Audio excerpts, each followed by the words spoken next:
I take this opportunity to welcome the management of HPL Electric and Power, represented by Mr. Gautam Seth, Joint Managing Director. We will begin the call with a brief overview by the management, followed by a Q&A session. I'll now hand over the call to Mr. Seth for his opening remarks. Over to you, sir. Yeah. Thank you, Harshit.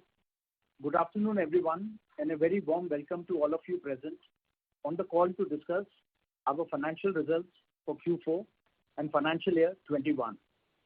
Before we discuss the company's financial and business performance, I hope all of you and your family and loved ones are healthy, safe and sound. HPL maintained its strong momentum gained during Q3 FY21 and delivered the highest quarterly revenue in the last 8 quarters at 308 crores in FY21 Q4. Thanks to healthy performance in both metering and consumer B2C segments. The company's consolidated revenues surged by 26% quarter-on-quarter and 45% year-on-year. The metering business, as expected, experienced improved performance in Q4 FY21 than the previous 3 quarters due to the rise in inspections and dispatches.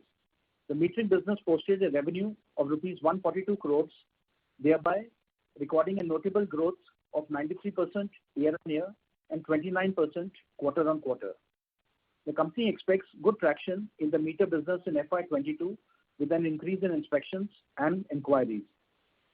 The smart meter segment is a sunrise sector and HPL is well equipped to tap the opportunities present in this segment with growing emphasis on installing the smart meters by the SEBs and the government. With a focused thrust on the latest R&D, we are continuously strengthening our smart meter technological base, targeting to be the market leaders in the smart meter segment. The consumer business recorded revenues of rupees 166 crores in Q4 FY21, registering a double-digit growth of 24% year-on-year and 20% quarter-on-quarter, led by a stupendous performance by the lighting segment and wire and cable segment. The lighting segment revenue surged by 31% year-on-year and 37% quarter-on-quarter to rupees 89.2 crores in the fourth quarter.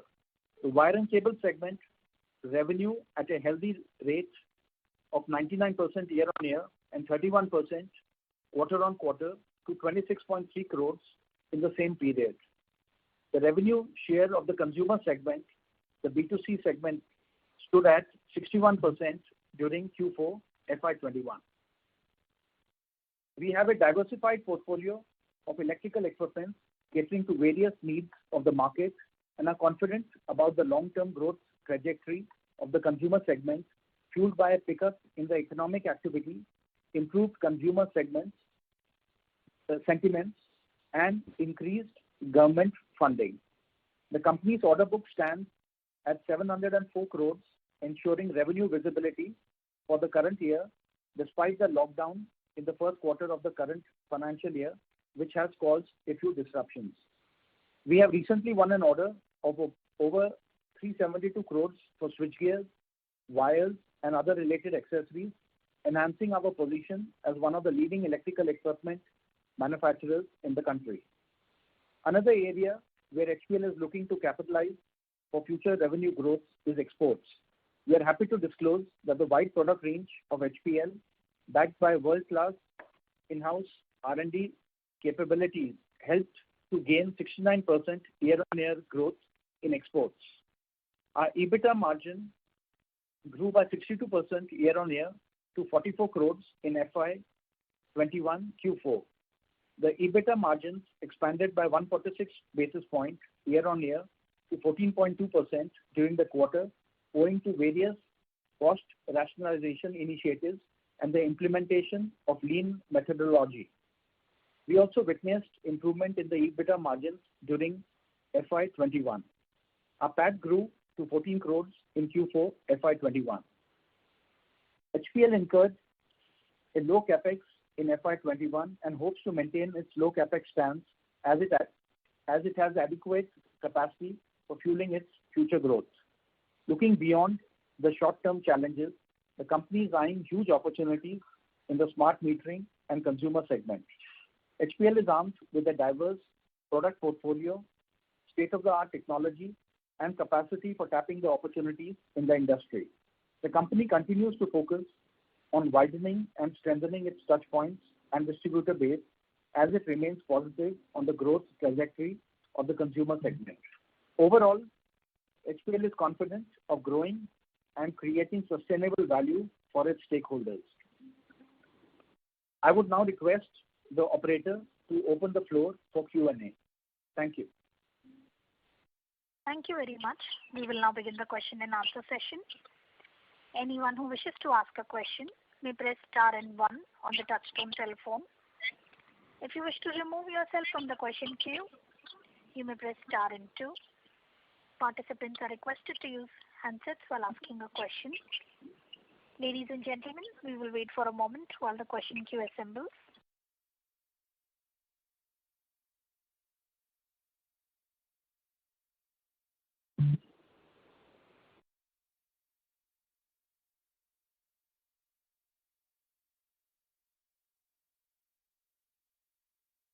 Participants, to ask a question, you may press star and 1 now. The first question is from the line of Vijay Sardar, an individual investor. Please go ahead.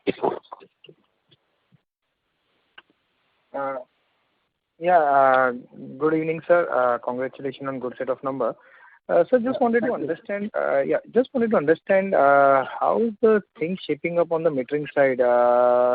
Our government order which got delayed on account of COVID, as well as there was some bit of slowdown when you spoken last. You said there is some bit of slowdown that you expected. So are those orders now coming, or how is the RFQ happening there?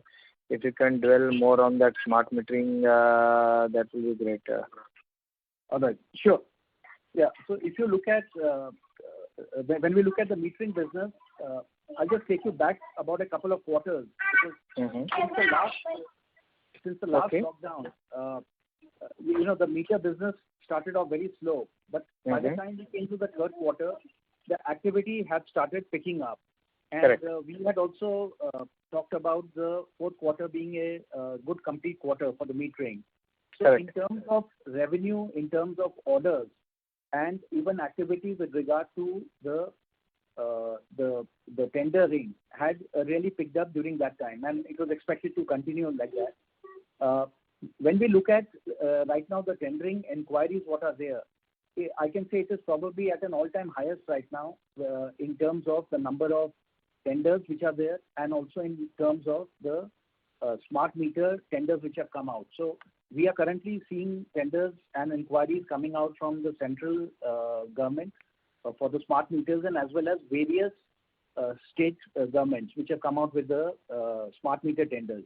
And this is over and above the regular meter tenders which are already in float, which are by the various state governments. So in terms of activity, in terms of the tenders which have come out and which are under evaluation, that activity is on a very quite a high right now.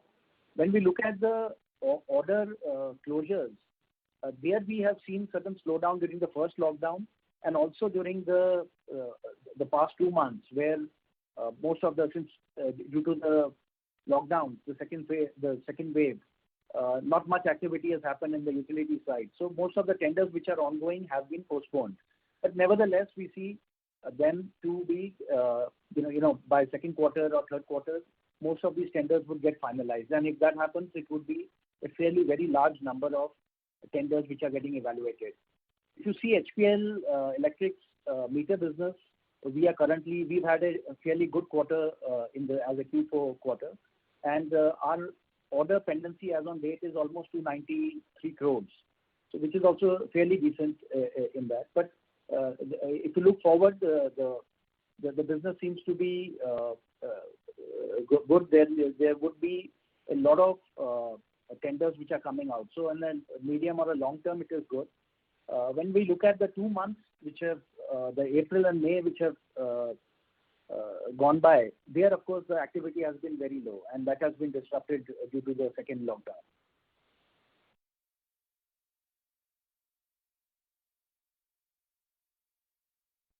manual and conventional and smart meter? No, sorry, I missed your full question. Yeah, I just wanted to understand, out of the inquiry that you said, if you can put a number to that first, and secondly, what is the ratio between the conventional and electronic smart meter?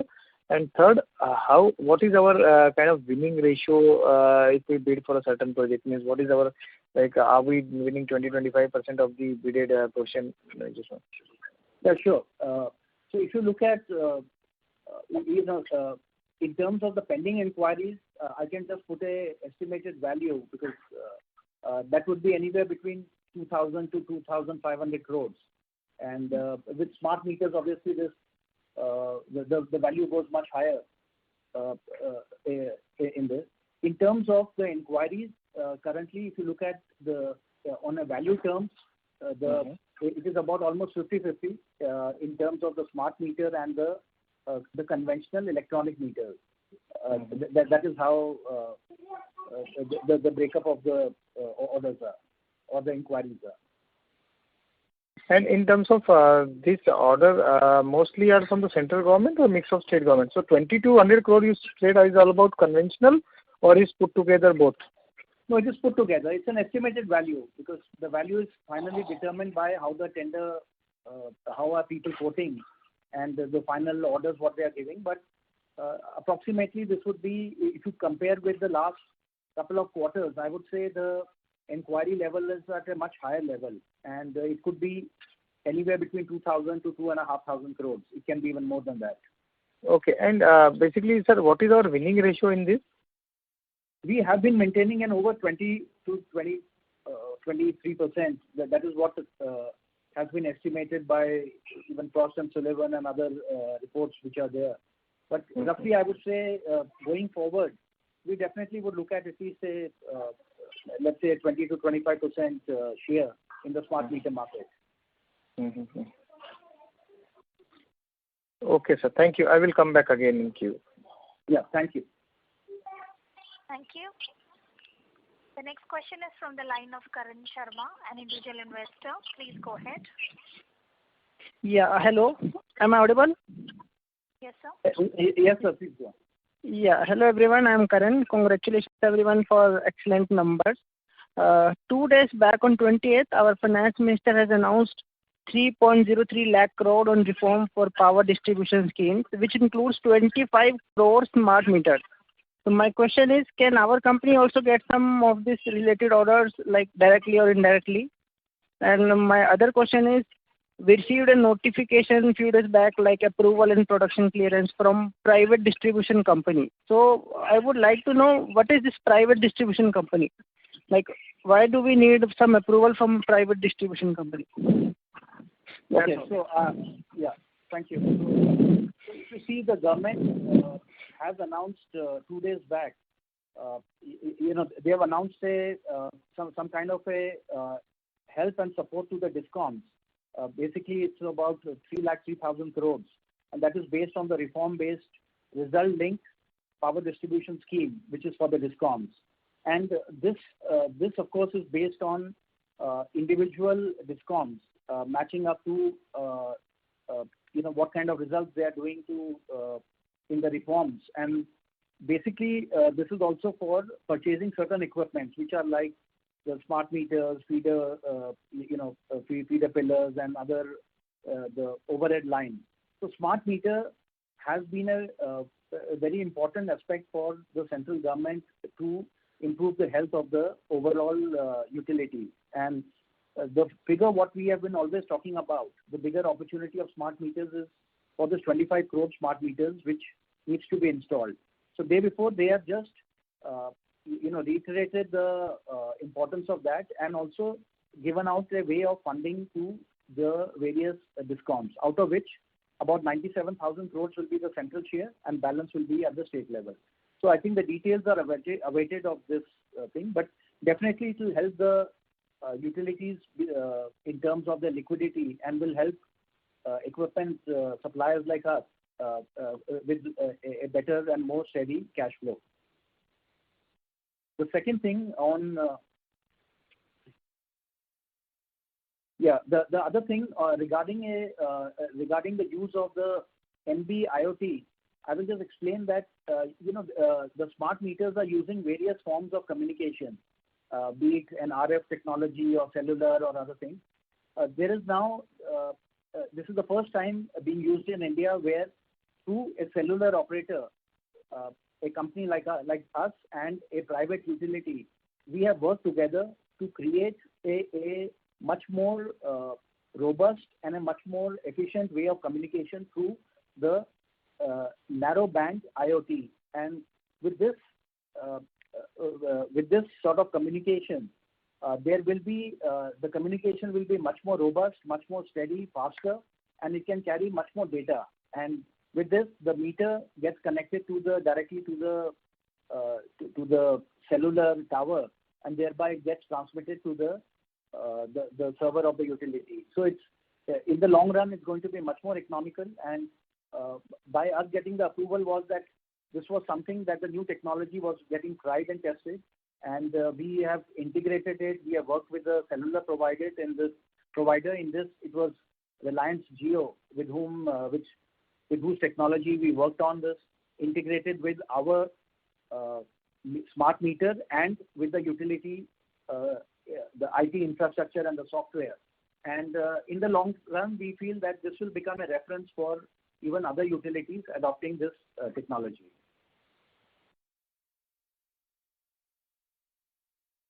Okay, thank you, sir. Yeah, thank you. Thank you.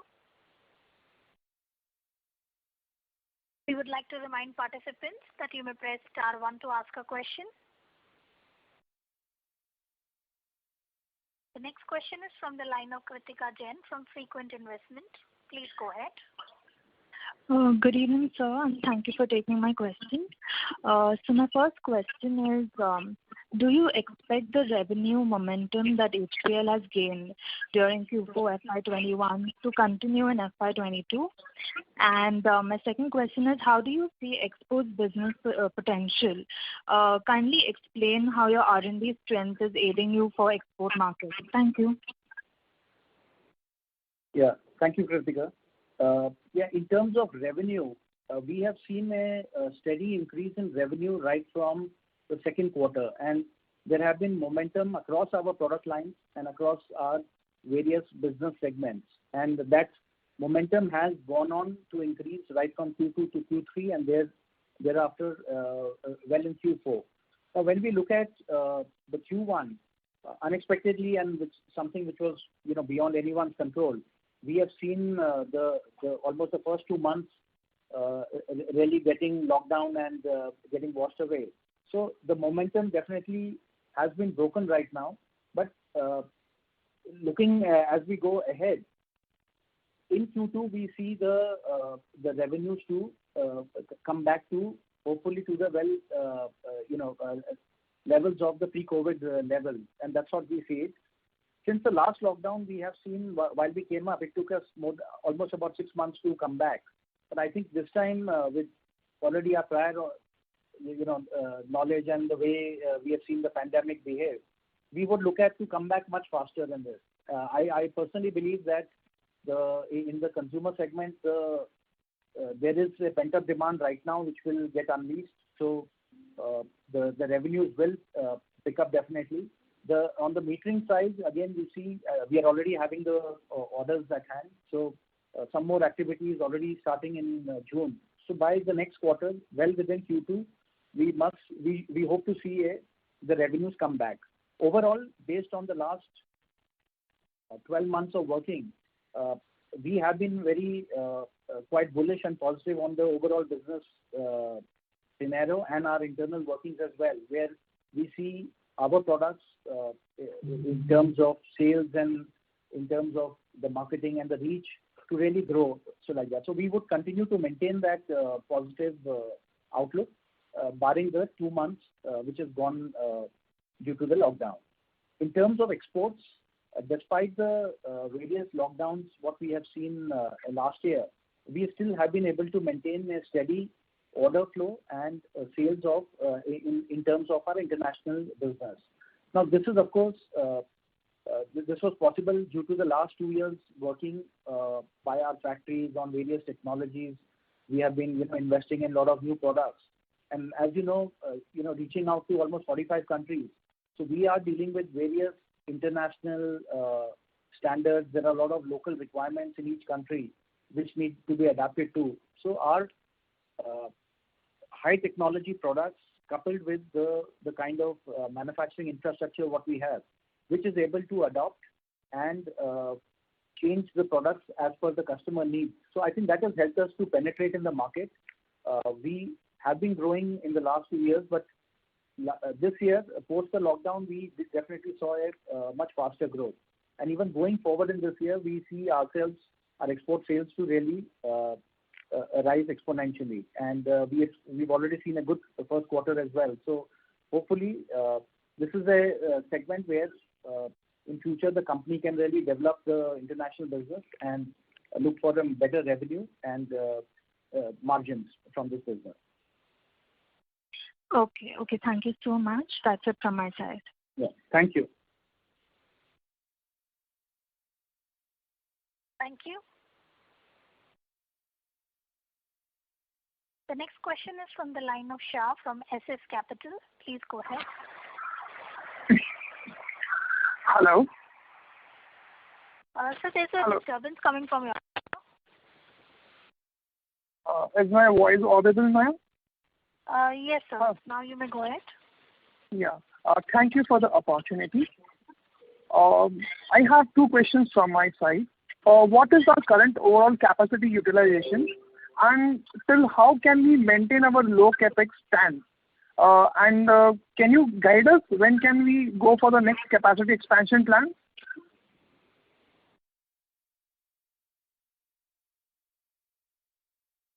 Yeah, all right. Thank you. So, currently we can say our capacity utilization is anywhere between 70 to 75%. Over the past couple of quarters, we have seen an improvement, and Q4 has been a much better quarter in terms of the capacity utilization.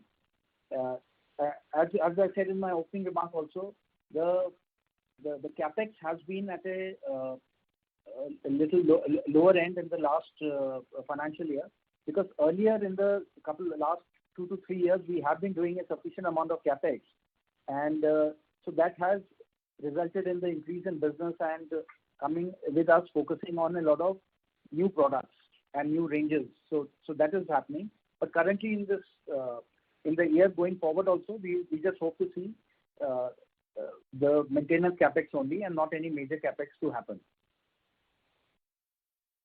Okay, so the maintenance capex would be again in the range of 15 to 20 odd crores? Yes, yeah, but it should be around that. Okay. That was helpful. Answer, I'll come back in the queue. Yeah, thank you. Yeah. Thank you. Reminder to the participants, anyone who wishes to ask a question may press star and 1 at this time.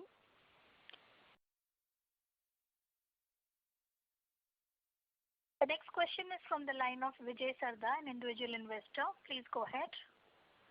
Yes, sir. Just wanted to understand on the overall working capital cycle. So what we've been seeing in our company all throughout is we are having a kind of working capital cycle which is very, very high. So basically, if I look at the receivables as well as the inventory, which is more than 950 crore, whereas our turnover last year was around 875. So I'm just trying to understand how we are trying to better it, and what is it going to be going forward. If you see the nature of business, we have 2 larger segments. One being the metering, which is primarily supplied to the utilities, and the other is on the trade side, which goes in through the dealers and distributors. One needs to understand both these segments in a much more detail. If you look at the utilities, our normal debtor period is anywhere between 6 months, about 180 days. That's how it happens. And during these periods of sporadic lockdowns, we have seen this one being almost there, or maybe even going up by another 30 days. So this is how the business has always been. In terms of the inventory, if you look at it, basically we have seen the raw material costs only going up while the WIP and the finished goods have been lower. Now here we have been focusing on two aspects. One, a lot of new products have been are under development, which we have seen in the fourth quarter, because during the lockdowns we have put in a lot of internal focus, because we felt that if the markets were not completely open, as well we could do a lot of work on the new products, which a lot of development and even the procurement and the production have started. The other thing, when you look at the orders which we get from the metering, here we normally like to cover the electronic procurement, especially the ICs and others, where if you understand globally there has been certain IC shortages across the world. So right now, for any confirmed orders, we try to procure the entire lot in this. The nature of business also involves the pre-inspection clause, where a lot of material has to be ready completely, then offered for the inspection, and thereafter the dispatches happen. So the nature of business is like this. In terms of when you look at the consumer business, the debtor period has been relatively much better. In fact, we have been over the past couple of years made a lot of considerable progress on that by introducing the channel financing and other things. During lockdowns, we have seen the number of days go back in certain stages, going up and then coming down. But I think that is something of a more temporary phenomena. And as we go forward, the debtor days would again come back. But yes, the two lockdowns have to some extent increased the debtor days, especially from the channel, and that's what it is. So when we look at the increase in right from the third quarter to the fourth quarter, although the business has gone up, the overall credit cycle, the working capital has remained quite stable. And if you look at even looking at even the debt equity ratio, we have been able to insert better rate and maintain it around 0.74. So that is still at a healthy level. So, but yes, continuously we have been working on it, and in future also we hope that the working capital across the business segments would improve. Look at your past also. We were at 150 days in terms of debtor days, and currently we are at 215 days last year. And there may be some impact of COVID, definitely, but as your B2C mix is improving, this should go down rather than it is increasing. So I'm not able to understand. This year may be a slight aberration, but last year was also on the same count. So I'm not able to gauge where things are getting. Yeah, I'll answer that. If you look at the sales of the last year, the majority of the sale has happened in the fourth quarter. Almost more than 35% of the sales has happened.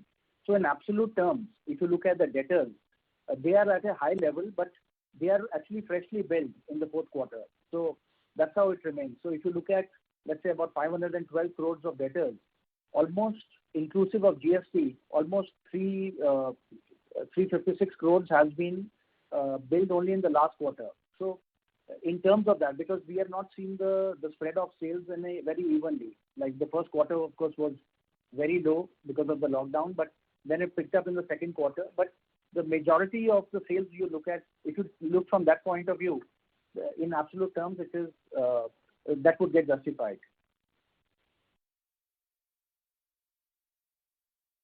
If we're looking at the kind of growth that you're talking about? No, what I'm saying is that the sales of the last year has not been even on a quarterly basis. So we have a majority of the sales happening only on the fourth quarter. Yeah, Q4, yeah. Yeah, so that's why the debtor in absolute terms at the end of the year is at a higher level. Okay, and what about inventory, sir? Do we need to keep inventory also on a higher side, because inventory is also quite, it's 0.5 times of the sales that we're doing. So. Yeah, so to some extent, as I said, the nature of business is such that we need to maintain, especially in the electronics, especially in the especially because there is a lot of business we do where the orders are coming on firm prices and with firm specifications. So sometimes, yes, we have been keeping a larger inventory, but time and again we are relooking at that, and hopefully we look at it that we should be able to manage with a much better working capital cycle as we go ahead on the growth. Fine. And so just last thing in terms of this inventory turn, do we see inventory turn going up to 3-4 times, or it will remain like 1.25 times or 1.5 times?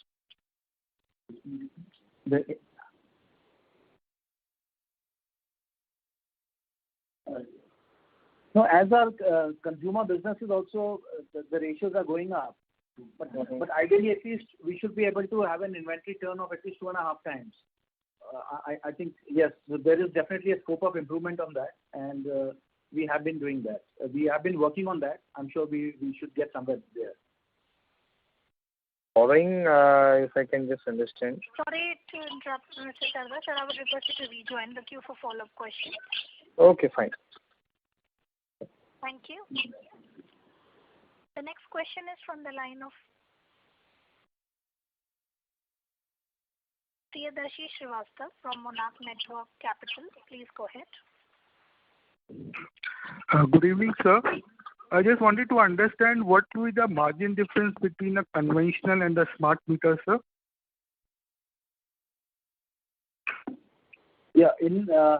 What I can do, I'll give you a few, the unit costs and other things. Okay. For the budgeted costs, but that will give you some idea.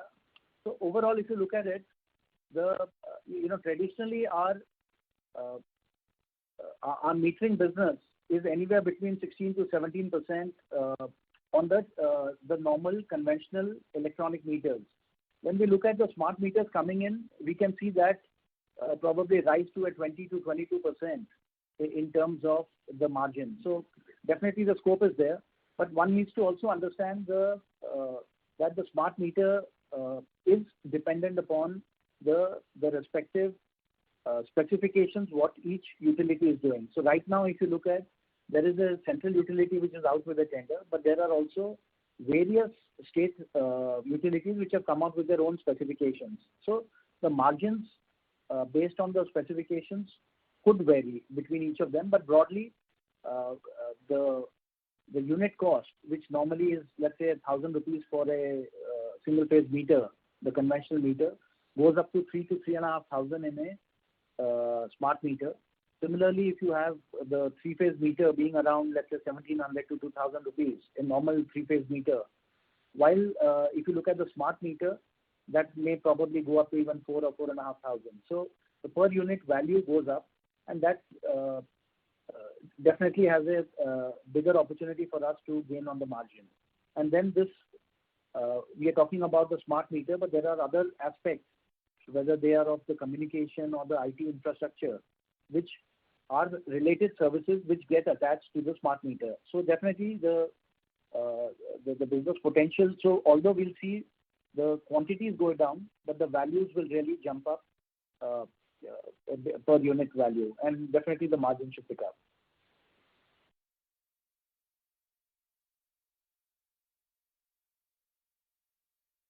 Hello?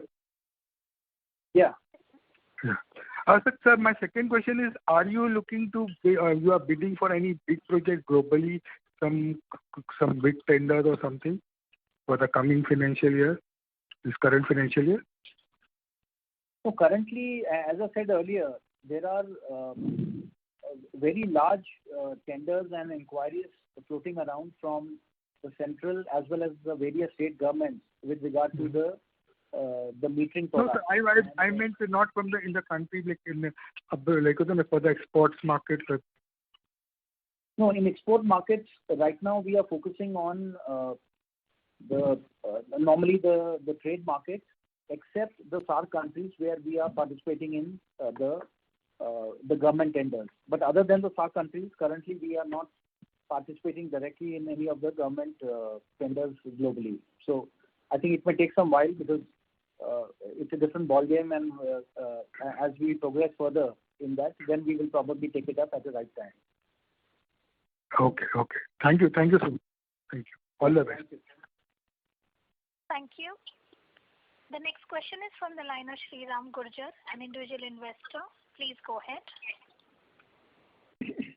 Hello, can you hear me, sir?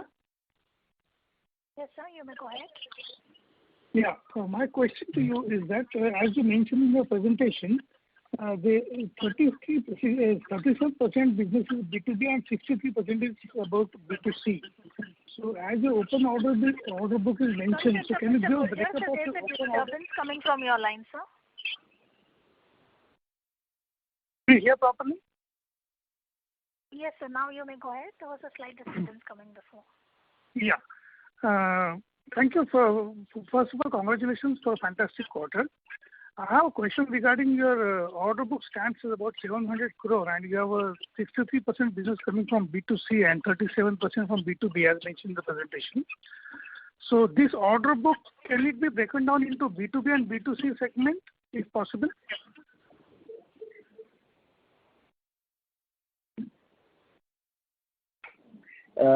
If you see the B2B segment, we are very clearly giving it that includes the meters for the utilities as well as the orders coming in from the central government agency, which is the EESL. Now, EESL is, of course, a very large procurement agency by the government. So that is what we are classifying as the B2B. And normally, if you have to just do a simple thing, almost the 300 crores of orders of meters are all from the utilities, barring maybe 5 or 10 crores, which could be from the trade market. The balance are all orders from the trade or different, it could be various projects or other things, which we are right now classifying as more as a non-meter in that. So that is it. Of course, the large order which we have got for the low-cost housing are all classified into switchgears and the wires. Okay. Thanks a lot. Yeah. Thank you. The next question is from the line of Shah from SS Capital. Please go ahead. Thanks for the opportunity once again. So HPL's, as mentioned previously, you have stated that our debt to equity is at around 0.7:1. So what are your plans? Do you have any debt repayment plans?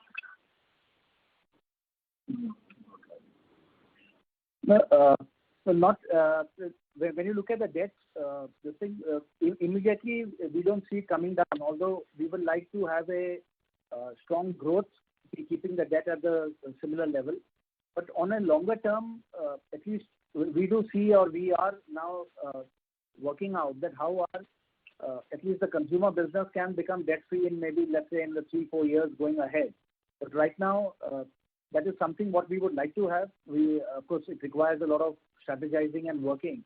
But I'm sure in the long term, we should be able to work out something, and at least looking at the way the business, that kind of business is structured, we should be able to work out and come with a way. Anyway, our long-term debt is very low.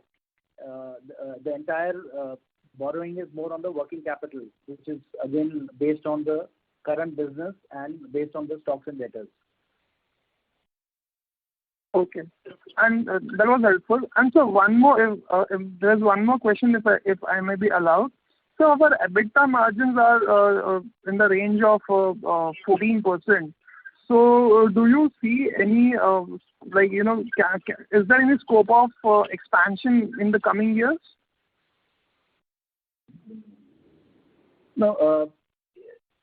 If you look at from the last couple of quarters, I think in few quarters we have started coming up to the 13.5%-14%. Earlier it was at a much more subdued level.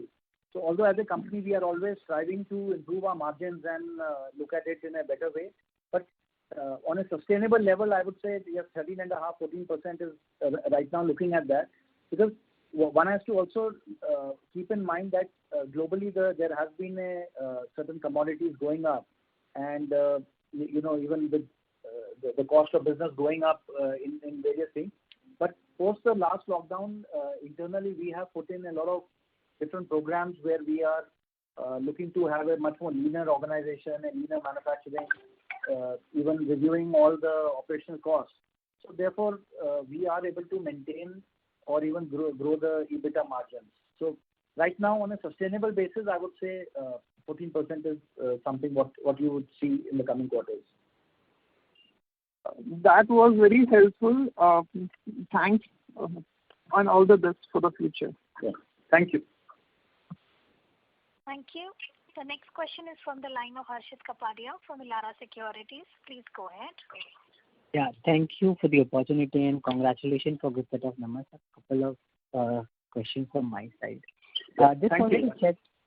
Just wanted to check with you the initial remarks you mentioned that you expect some pent-up demand post Q1.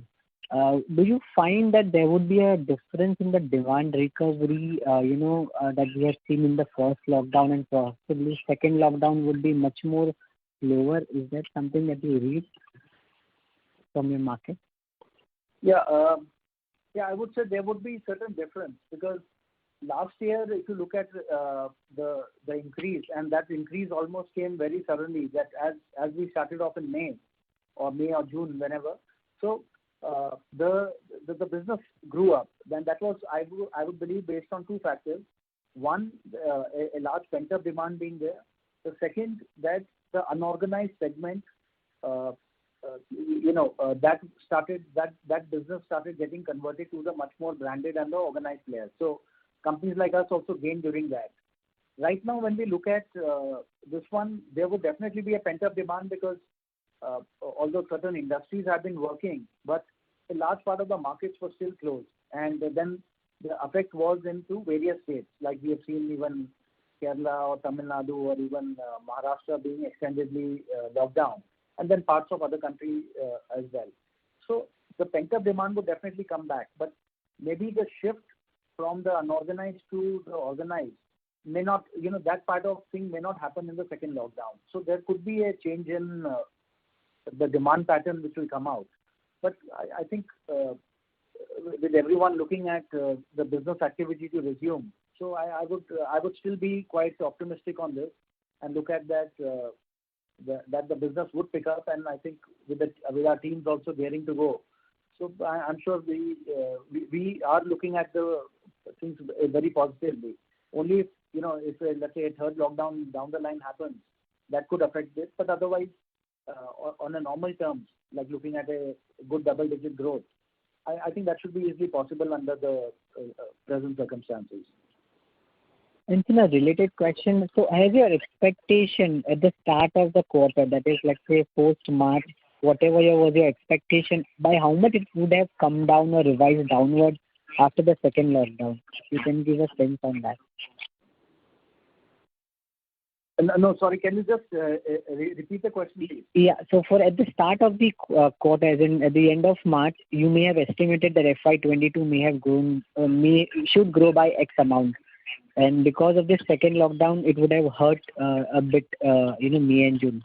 So by how much is your expectation come down, sir? Can you give a sense for FY22? So we were, I said, maybe to just quantify a number may be difficult, but the sense what we were getting when we were in the fourth quarter, right from Jan to March, that definitely there was something that we were expecting a very good growth across all our product segments. And overall, there was quite a good feel good, overall in the market and the way we were positioned in the market. Now, of course, we've had 2 months almost with a very low sales, and with now June also coming up. So the first quarter again, although it will be better than the first quarter of last year, but still it will be a subdued quarter. But going ahead, I would still be, I would say we would be well above this. So if, let's say, looking at a overall at least a 15% growth in this year, net on net, looking despite the 2 months of lockdown, we still maintain a good growth rate going ahead. Originally, had this lockdown not happened and if everything was this thing, then we would have probably been looking at a much more higher growth, yeah, for sure. And second thing is on the commodity inflation. We have seen, companies within your sector taking significant price hike. And so you would have also taken a price hike as well. So are you completely covered at gross margin level, or do you expect some more price hike to happen possibly in July or August? What is your sense? No, we have been continuously passing on the because this needs to be answered based on different product segments. So if you look at the wires, probably since the last 1 year, we must have had maybe 8 to 10 different price increases happening. So based on how the price increase is happening with a time lag. So if you look at as the increase happens, maybe by the time it gets passed on to the channel and the customer, there could be certain gap. But continuously that has been happening. Even switchgears, we have had the price increase almost 2 times in a matter of almost 4 months. So that's again like that. So I would say right now, looking at the current pricing, what is going on, we have done the price increases and there's nothing which is pending from our side. But then it depends how the commodities react. So if it again goes up, so definitely we will also have to review the pricing once again for that. Understood, sir. Understood. So what would be the quantum of hike you would have taken in your wire segment and switchgear segment, sir? Put together, any sense? Now, in the switchgear segment, of course, we are talking about hundreds of SKUs, different varieties of them. But in both of them, you can say almost ranging from 10% to almost 24% in 2 different lots. So the prices have gone up depending upon the impact the commodity plays on the product segment. Similarly, but wires has been much more. But each time the increases is anytime between 3 to 5%. But the frequency has been much higher in the wire segment. Right. And in fact, last time also I had said in the last call that after many years we have seen certain increase happening even in the lighting segment, because LEDs over the years we have basically been seeing the cost coming down and down each time. But this year, I'm talking the year ending FY21, we have seen certain increases happen for the LED products as well. Okay. And so this final question from my side on the large order that we received from the low housing project in Andhra Pradesh. Now, is this order, sir, by when it will be executed completely? And second, what could be the margins? Will it be at the similar margins which you have, or it could be margin dilutive, sir? No, in terms of the dispatch schedule, we would expect about 50% of that to be executed in the current year, and the 50% goes to the next year. In fact, I think since we have got it, because of the lockdown, almost 2 months, the whole process is, you can say, shifted by almost by 1 quarter. But yes, there may be, we need to anticipate some more lockdowns or certain maybe delays happening. But broadly, you can say about 50% of that should get executed within the current year.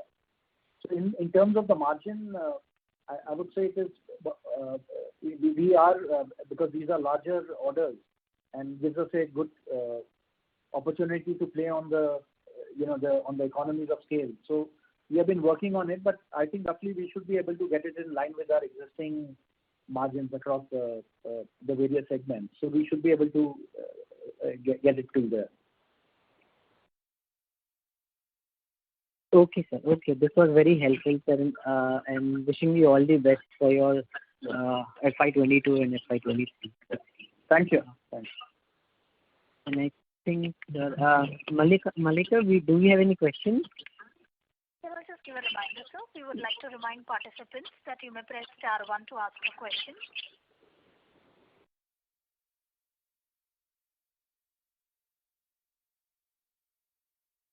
Participants, to ask a question, you may press star and 1 now.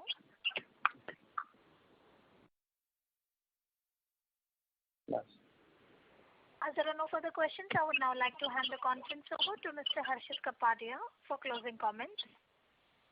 We would like to thank Mr. Seth for giving us an opportunity to host this call and answering all the questions very patiently. We also thank all the investors and the analysts for joining for this call. Any closing remarks, sir, that you would like to highlight for HPL and for the year? Yeah. So I'd like to thank everyone for coming out and attending our FY21 earnings con call. So HPL, I would just like to reiterate that HPL has a strong product portfolio, and we are likely to benefit from the growing smart meters and the B2C segment, and simultaneously create value for our esteemed stakeholders. So for anything, you can all reach out to Dickenson or us directly should you have any further queries. So I wish you all a great evening and stay safe. Thank you. Thank you. On behalf of Elara Securities Private Limited, that concludes this conference. Thank you for joining us, and you may now disconnect your lines.